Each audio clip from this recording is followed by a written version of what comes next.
السلام علیکم پیارے بچوں، کیسے ہیں آپ سب؟ امید ہے خیریت سے ہوں گے۔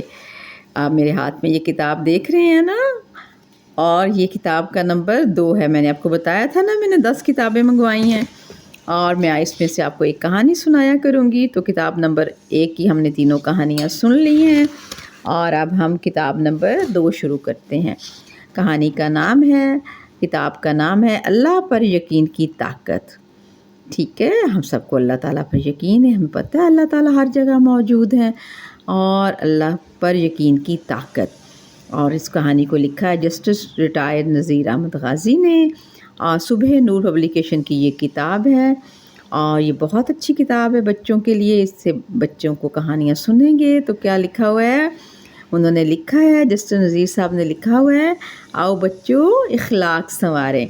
یعنی آپ کہانیاں پڑھیں اور اپنے اخلاق کو بہتر بنائیں۔ ہمیں ویسے بھی اچھی باتوں پر عمل کرنا چاہیے، ٹھیک ہے۔ کہانی کا سرورق کتنا خوبصورت ہے، یہ دیکھیں کتنا خوبصورت پرنٹنگ ہوئی ہے۔ آئیے کہانی سنتے ہیں، کہانی سنتے ہیں اللہ پر یقین کی طاقت۔ یہ دیکھیں اللہ پر یقین کی طاقت، اللہ پر یقین کی طاقت۔ یہ تو ہمیں کوئی بادشاہ لگ رہے ہیں، اب یہ بادشاہ کی کہانی ہے۔ لکھا ہوا ہے، ایک بادشاہ کو خطرناک مرض لگ گیا۔ یعنی ایک بادشاہ بیمار ہو گیا اور اس کا مرض بہت خطرناک تھا، مہلک تھا۔ سب حکیم اس بات پر متفق ہو گئے کہ اس بیماری کا کوئی علاج نہیں، سوائے اس کے کہ کسی ایسے آدمی کو قربان کیا جائے جو بادشاہ کی سی صفات رکھتا ہو۔ بادشاہ نے ایسے شخص کی تلاش کا حکم دے دیا، اور پھر تلاش کے بعد ایک زمیندار کا بیٹا مل گیا جو حکیموں کی بیان کی گئی تمام صفات پر پورا اترتا تھا۔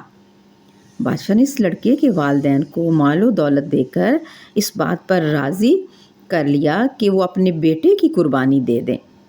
قاضی نے فتویٰ جاری کر دیا کہ بادشاہ کی جان بچانے کے لیے رعایا میں سے اگر کسی کا خون بہایا جائے تو جائز ہوگا۔ جلاد نے قتل کا ارادہ کیا تو لڑکے نے آسمان کی جانب چہرہ کیا اور مسکرا دیا۔ بادشاہ نے لڑکے کی مسکراہٹ دیکھی تو پوچھا کہ تم ایسے وقت میں کیوں مسکرا رہے ہو؟ لڑکے نے کہا کہ اولاد کا مان اس کے والدین ہے، اور دعویٰ قاضی کے سامنے پیش کیا جاتا ہے، اور انصاف بادشاہ سے طلب کیا جاتا ہے۔ ماں باپ نے دولت کی لالچ میں میرے قتل پر آمادگی ظاہر کر دی۔ قاضی شہر نے میرے قتل کا فتویٰ جاری کر دیا۔ بادشاہ اپنی زندگی میرے قتل میں سمجھتا ہے۔ ایسے وقت میں اللہ عز و جل کے سوا میرے لیے کوئی پناہ گاہ نہیں ہے۔ اے بادشاہ، میں تیرے متعلق کس سے فریاد کروں؟ بس میں اللہ تعالیٰ ہی سے انصاف کا طلبگار ہوں۔ بادشاہ نے جب لڑکے کی بات سنی تو وہ رو پڑا اور کہنے لگا، میں خواہ مروں یا زندہ رہوں، میرے نزدیک اس بے گناہ کے قتل سے میرا مر جانا ہی بہتر ہے۔ پھر بادشاہ نے آگے بڑھ کر اس لڑکے کا سر چوما اور اسے بے شمار مال و دولت عطا کر کے رخصت کیا۔ بادشاہ کے اس اثار کی وجہ سے اللہ تعالیٰ کی قدرت کے ساتھ بادشاہ بھی ایک ہی ہفتے میں تندرست ہو گیا۔ تو دیکھا بچوں، جو لوگ اللہ تعالیٰ پر بھروسہ کرتے ہیں، اللہ تعالیٰ سے دعا کرتے ہیں، اللہ تعالیٰ سے مدد طلب کرتے ہیں، اللہ تعالیٰ ان کی مدد کرتے ہیں۔ اور ہم سب کو اللہ تعالیٰ سے ہی مدد مانگنی چاہیے، کسی شخص کے آگے ہاتھ نہیں پھیلانا چاہیے، ٹھیک ہے۔ ایسا ہی ہوا نا، اس لڑکے نے ایسا کیا، اس نے اللہ تعالیٰ سے مدد مانگی اور اللہ تعالیٰ نے بادشاہ کے دل میں رحم پیدا کر دیا، اور بادشاہ نے اس شخص کے قتل کا ارادہ ترک کر دیا، ٹھیک ہے۔ تو اس کہانی سے ہمیں کیا سبق ملتا ہے؟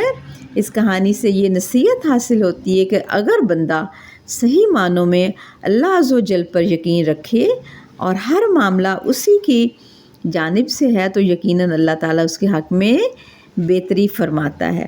لوگوں کے ساتھ مہربانی کا معاملہ کرنے سے اللہ پاک بھی رحم و کرم فرماتا ہے۔ آپ نے وہ ایک شعر بھی تو سنا ہوگا، کرو مہربانی تم اہل زمین پر، خدا مہربان ہوگا عرش بری پر۔